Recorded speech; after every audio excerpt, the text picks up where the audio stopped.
How do you sell and buy a home at the same time? This is the topic for today's episode, and I'll be back right after this.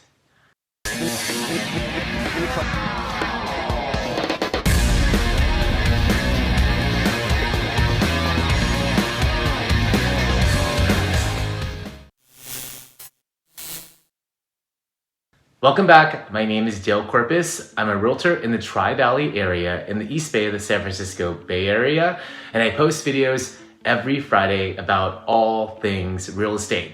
So today, we're going to talk about buying and selling a house at the same time. Can you do it? How do you do it? Where do you start? So buying a house and selling a house is a pretty normal occurrence, especially at the same time. And we've been in a market with very tight inventory, which means that there's not a lot of available properties out there for sale. So putting your house on the market and trying to find a house has been a bit of a scary situation. And so we're going to talk about that for today and kind of help you navigate, a market in low inventory where what you should start. But we're gonna start with the question, can you buy and sell a house at the same time? So absolutely you can, you definitely can do that. But the first place to start before you do anything with regards to putting your house on the market or trying to find a replacement property is meet with an agent, meet with a professional a real estate agent, somebody that's full-time. They can talk to you about this process the right way. They need to guide you through the process and kind of give you the ins and outs and steps where you should start to get the process moving forward. And that should be step number one. Step number two is to get pre-approved.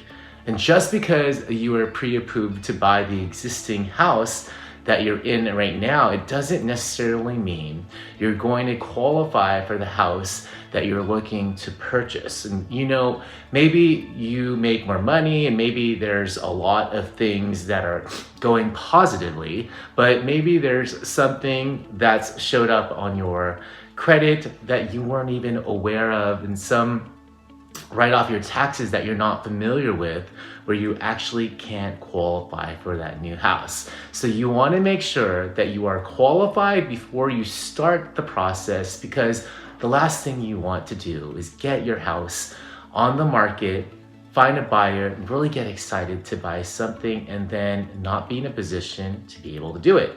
Step number one, talk to your real estate agent, find out how much your house is gonna sell for, so you have an idea of the equity that's coming out of it. And then when you're talking to the lender, if you're using that money for the down payment on the new house or part of that money, they can run those numbers and say, yeah, you absolutely qualify for this amount. And that way you're in a position to buy something when you're ready. So once you've talked to a realtor and you've been pre-approved, then you're really in a position to put your house on the market. And so, the scary situation, I guess, is putting your house on the market with the idea of buying something and then not really seeing it out there. So there's a lot of people in our market right now that want to sell their house, but they're looking at the inventory out there going, there's not really a lot of homes on the market. I look at what's on the market every day and there's not really a lot to buy. So what do?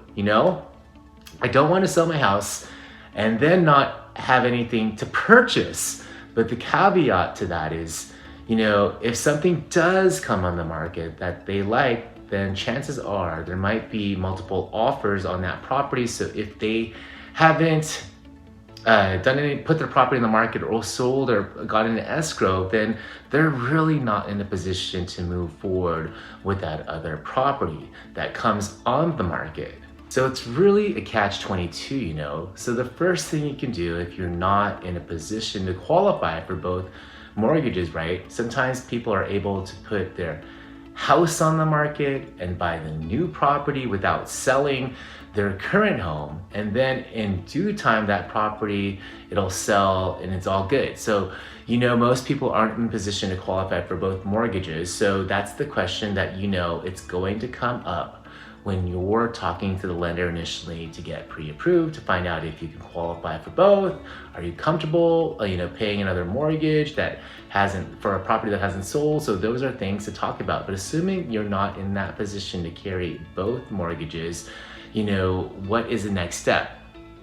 You've got to get your home on the market. First and foremost, your house needs to be on the market to even put an offer in on your next property. Can you put an offer on a property with your house being on the market?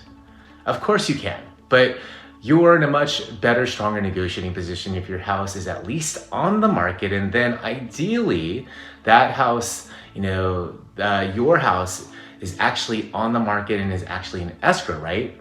So if you're in escrow and you make an offer, a contingent offer on a property, then you're in an even better position. Now, I mentioned contingent offer. What is a contingent offer? A contingent offer is one where you're buying a property and then you still have something to sell. So you're buying the new up-leg property, but you still have to sell your property in order to purchase that property, because you need the proceeds from property A to be able to qualify for property B. That is a contingent offer. So in contingent offers, you're in a much better, stronger negotiating position if your home is on the market and in escrow before making that offer on the up-leg property. Now, can you do it without your property being in escrow? Of course you can. And there are times when sellers, depending on their goals and what they're trying to accomplish, will accept an offer without being in escrow. But more often than not, sellers won't accept an offer if your house isn't on the market right now.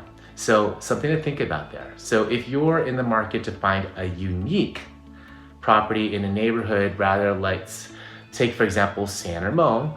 There's a lot of people looking for single level homes. So let's say that you're looking at a neighborhood for a single level home that has a 3-car garage, and there's nothing in the neighborhood that you want to be in for sale, and one comes up on the market.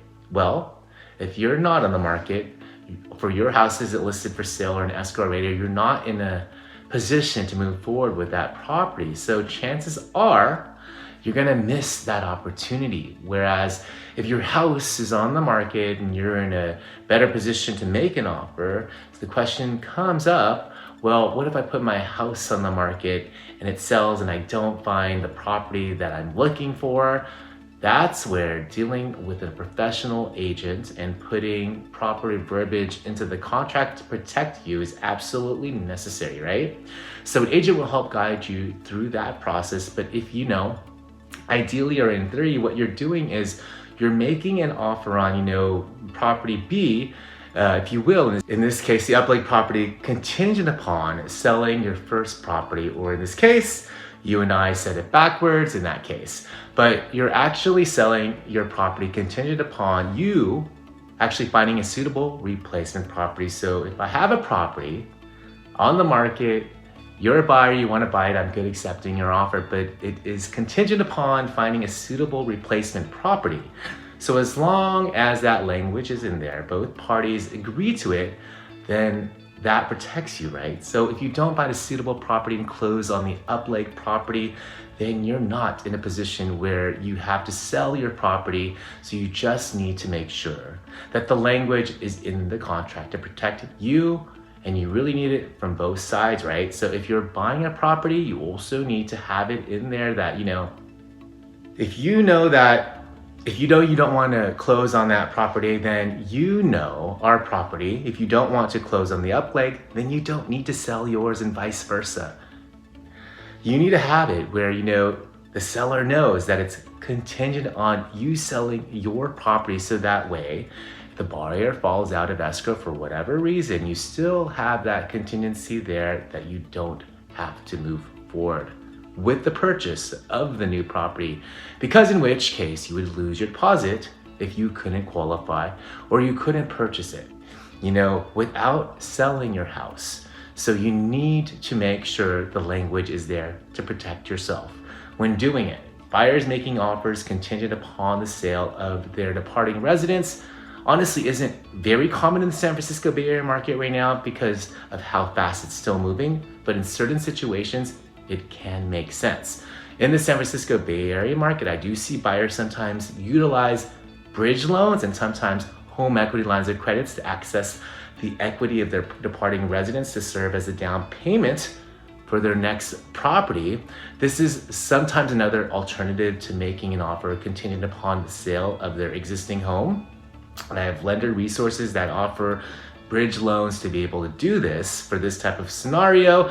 That buyer, though, has to have strong income to qualify for the purchase of the new home while still shouldering the existing debt service on their existing home.